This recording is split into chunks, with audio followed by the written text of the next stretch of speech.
जी, विनीता जी, ज्ञानवापी का एकदम से मामला सामने आ गया है। और जो भी आप कह रही थी कि बाबरी मस्जिद में जब सुप्रीम कोर्ट का फैसला आया था, तो उसमें मुसलमानों की दिलजोई करने के लिए उन्होंने सरकार को ये आदेश दिया था कि इनको जमीन दी जाए। जमीन दे भी दी गई, रवनाही के पास जमीन आवंटित भी कर दी गई, लेकिन वहां पे आज तक काम नहीं हुआ, न ही फिर सरकार ने इसको जानने की कोशिश की। नक्शा इन लोगों ने सबमिट किया था। उस वक्त कैप्टन साहब थे जो उसके प्रेसिडेंट थे, और जुफर फारूकी साहब जो सुन्नी सेंट्रल वक्फ बोर्ड के चेयरमैन है इस वक्त, वो सेक्रेटरी थे। लेकिन उसके बाद भी आज तक उसमें कोई काम नहीं हुआ, न उस जमीन की घेराबंदी हुई, न नक्शा पास हुआ, कहाँ क्या पड़ा है किसी को कुछ भी पता नहीं। इसी दरमियान ये नया मामला एक सामने आ गया ज्ञानवापी मस्जिद का भी। और इसमें तो आप देख ही रही हैं कि ये कहा जा रहा है कि साहब श्रृंगार गौरी का वहां पे मूर्ति है और वहां पे पूजा अर्चना के लिए उन्होंने परमिशन मांगी, जबकि हकीकत यह है कि दोनों चीजें बिल्कुल अलग अलग हैं और उससे कोई मतलब नहीं है।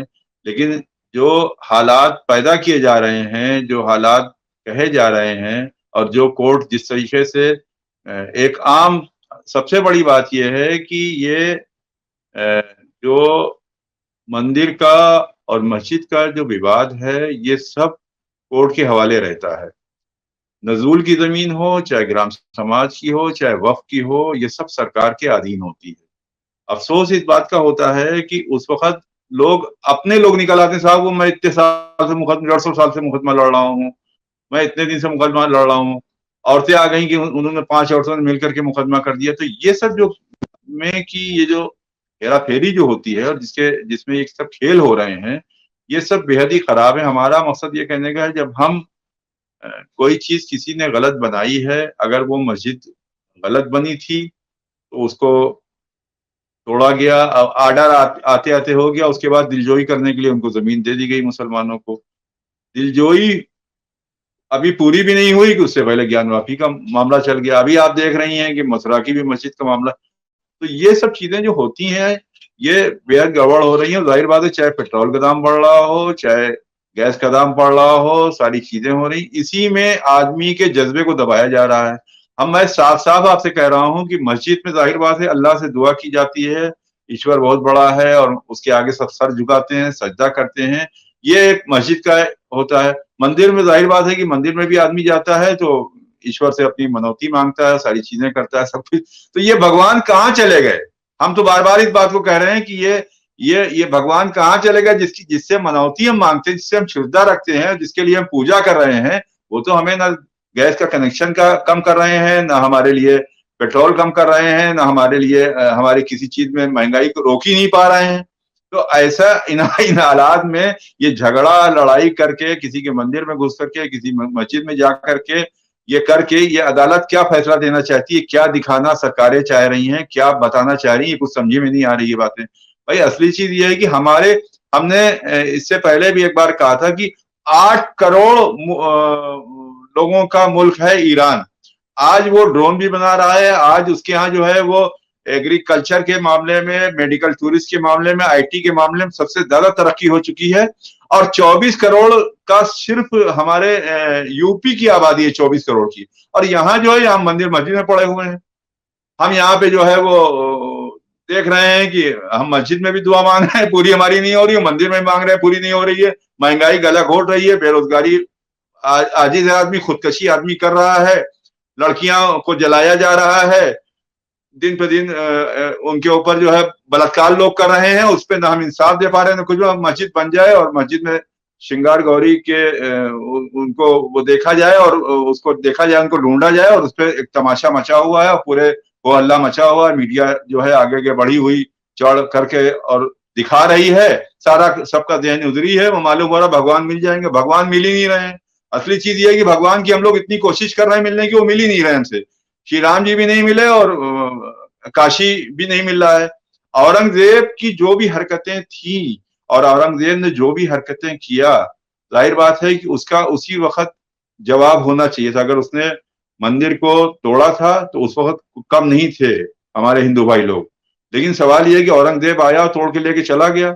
गौरी के लिए कहा जाता है कि उसे आप 14 14 ऊँटों में लाद करके ले गए। तो ये सब जो चीजें बनाई जा रही हैं, ये ये कहानियां, ये इतिहास जो है, इसको आज इस महंगाई के दौर में जो करने की कोशिश की जा रही है, इसको क्यों कर रहे हैं हमारे नेता लोग, इन बैड एलिमेंट। और सबसे बड़ी बात ये, वो इलाका प्रधानमंत्री का है, प्रधानमंत्री जी उस इलाके से चुन के आते हैं और उस इलाके में इस चीज की नींव डाली जा रही है। ये खुराफात करने को, वो तो कहिए कि अच्छा यही काशी के लोग और वहां के लोगों में इतना आपसी भाईचारा और नफरतें कम है, और वहां की आबो हवा ऐसी है कि वहां पे ये सब चीजें चल नहीं पा रही, लेकिन उस्काने की कोशिश की जा रही। अयोध्या से पहुंचे, वहां पहुंचे, मथुरा, ये सब मुस्तकिल कुछ ना कुछ कार्यक्रम चल ही रहा है। तो विनीता जी, ये सब चीजें, खुराफातें अगर कम नहीं हुई तो देश नीचे चला जाएगा, और इजराइल जैसा छोटा सा मुल्क जो है वो हमसे धंधा करेगा, हमको सबक सिखाएगा। सबक से मुराद ये है कि हमको बताएगा कि एग्रीकल्चर ऐसे करो, और हमको बताएगा कि टेक्नोलॉजी को ऐसे लो। एक छोटा सा मुल्क जरा से, मतलब एक कुछ करोड़ लोगों का मुल्क जो है वो बताएगा। तो सबसे बड़ी बात यह है, और हम झेलेंगे, हम उससे मशवरा करेंगे, हम अपनी चीजों का अकल जो हमारी है, जो हमारी एक बार अकल बोलती थी कि हमारे लोग बच्चे पढ़ाई में अमेरिका जाते थे, कनाडा में लोग लेते थे, दौड़ दौड़ करके सारी चीजें होती, सब खत्म हो जाएगा और इसी में हम पड़े रह जाएंगे मंदिर मस्जिद। और भगवान हमारी सुन नहीं रहे हैं, ना भगवान सुन रहे हैं, ना अल्लाह मियां सुन रहे हैं कि महंगाई कम करते हैं, रोजगार देते हैं, सारी चीजें। उसने ये वादा जरूर किया है अल्लाह ने कि हम किसी को भूखा नहीं रखेंगे, ये वादा किया है, हम उसको रिस्क देंगे, ये कुरान में भी वादा है, हम भी मानते हैं। लेकिन सवाल ये है कि कुछ तो करना पड़ेगा आपको। जी, तो ये चीजें बहुत अहम है। टीवी चैनल ने जो इन लोगों ने हरकतें किया है, बेहद ही खराब किया है। जो अभी अजय सर बता रहे थे कि नमाज, ऐसा इत्तेफाक से आपसे बता दें कि मुसलमान भले सुबह की नमाज ना पढ़े, पांचों वक्त की नमाज ना पढ़े, लेकिन हफ्ते में एक दिन, जुमे के दिन जरूर जाता है मस्जिद।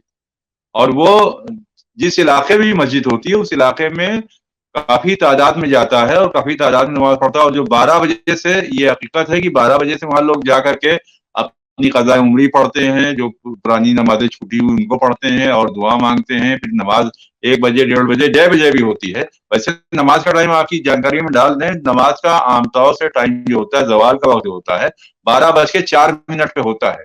और 12:04 से शुरुआत होते होते उसमें होता क्या है कि खुतबा होता है। खुतबा में ये होता है, तकरीर की जाती है, जो वक्त और हालात के मौज़ूआत होते हैं और जो लोगों को बताया जाता है, और जो पैगंबर इस्लाम ने निर्देश दिए, कुरान ने जो बताया, उन सब चीजों के बारे में खुतबा होता है। वो तकरीबन 30 से 40 मिनट का वही होता है। वो सब होने के बाद फिर वो नमाज होती है। नमाज पढ़ के लोग अपने अपने घरों में जाते हैं। अच्छा, एक चीज ये है। दूसरी चीज ये है कि एक चीज आपकी और भी जानकारी में डाल दें कि मुस्लिम कानून में यह है कि मस्जिद में कोई भी जाए तो वजू करके जाए, और उसके अलावा मुसलमान भी अगर मस्जिद में जाता है और नमाज के वक्त नहीं जाता है, तब भी उसको 2 रकअत दाखिला मस्जिद की नमाज पढ़नी पड़ती है। ये उसके ऊपर वाजिब हो जाता है। मतलब अगर मस्जिद में जाए तो उसको नमाज पढ़नी है, ये नहीं कि वो बगैर नमाज पढ़े हुए ऐसे घूम के चला आएगा। तो ये कानून बना हुआ है, मस्जिद के तौर तरीका एक वसूल बनाया गया है कि मस्जिद में कोई भी जाएगा तो वो जाकर के, मुसलमान भी होगा तो वो ऐसे नहीं जाएगा। अगर वो गया है नमाज के वक्त के अलावा भी गया, तभी उसको 2 रकअत नमाज दाखिला पढ़नी पड़ेगी। जाहिर बात है कि यहाँ जो लोग गए थे वो मुस्लिम नहीं थे, और उस वक्त नमाज का टाइम हो रहा था, सारी चीजें हो रही थी, और वो अपनी एक ताकत दिखा रहे थे सर्वे के नाम पे। उस वक्त कानून कायदे सारे ले आए, उसी वक्त जांच शुरू हो गई। तो एक थोड़ा से लोगों में वो हुआ कि भाई नमाज हो जाए, उसके बाद आपको जो भी करना कीजिए। अब उसको ऐसे दिखाया गया, लाइव दिखाया गया कि साहब बड़ी लोगों में गुस्सा है, बहुत वो है। जाहिर बात है, कुछ लोग होते हैं, कुछ लोगों को गुस्सा भी आ जाता है। एक एक लड़के ने खाली नारेबाजी लगा दी और उसको उन्होंने, हजारों लोगों ने खड़े हो गए, जबकि हकीकत क्या थी वो सबको मालूम है, वो सारी चीजें सब लोग देख रहे हैं। लेकिन जो आपसे ही बता दें, चाहे बाबरी मस्जिद का मामला रहा हो या जितनी भी चीजें रही हो, मुसलमान इस वक्त जितना समझदारी से काम कर रहे हैं और जितनी की जाए वो कम है। किसी भी बात में उलझ नहीं रहे, कहीं पे भी, चाहे जो हो जाए। उलझाने की कोशिश की जा रही है, सारी की जा रही है, लेकिन कहीं पे भी वो भिड़ने की कोशिश नहीं कर रहे हैं। और आप हमसे जुड़े रहने के लिए सब्सक्राइब करें YouTube पर, फॉलो करें Twitter पर और लाइक करें Facebook पर। और ज्यादा जानकारी के लिए आपको टाइप करना होगा सिर्फ न्यूज़ नशा।